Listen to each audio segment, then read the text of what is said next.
Hello everyone, Professor Biddle here.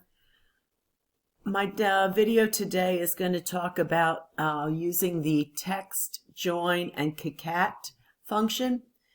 These are functions in which you can take text from one cell and combine it with text to another cell. The older versions of Excel use the function called concatenate. These two, TextJoin and Concat, are similar but a little bit more efficient. So I'm first going to start with TextJoin.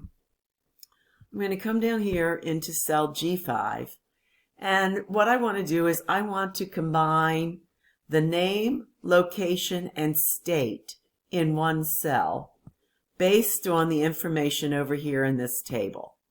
So I'm going to go up to my formula ribbon and come down to text, and I'm going to first show you the text join.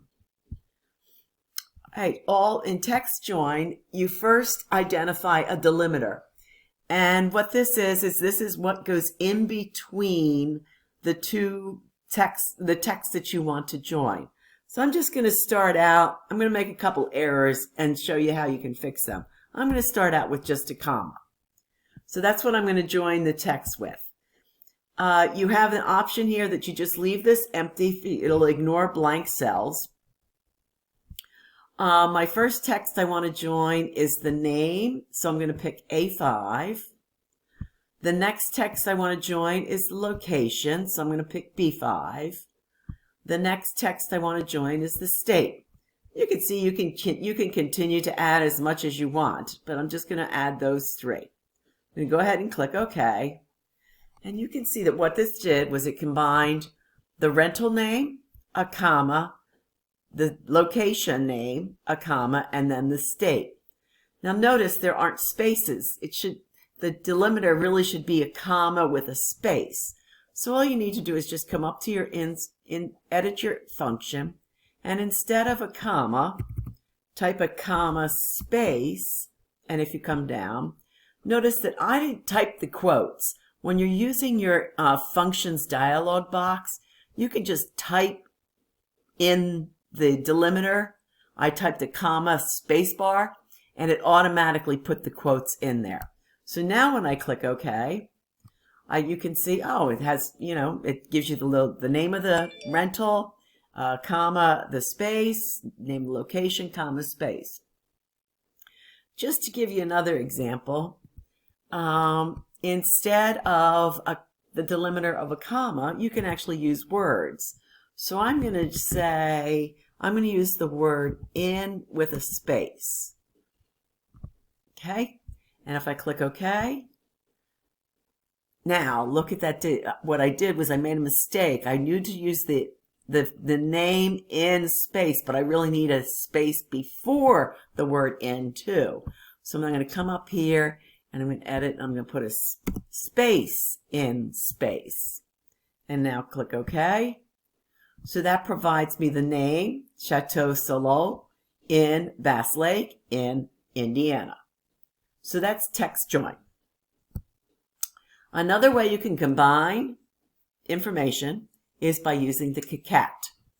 So let's demonstrate that here. That's again in your text grouping for your functions. And I want to select Concat. Where is it? Right here. Concat. Right, so what you're now doing is instead of having the delimiter at the beginning, you have to add it as text within. So let's say what we want to do here is we want to add the name and the total. So I'm going to put the rental name A5.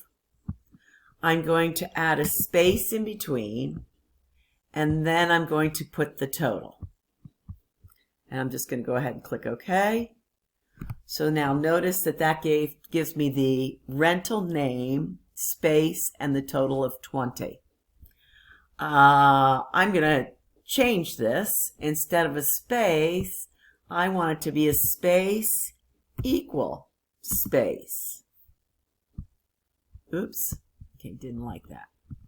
I'm going to go space equals space, and then it puts quotes around that. and click OK.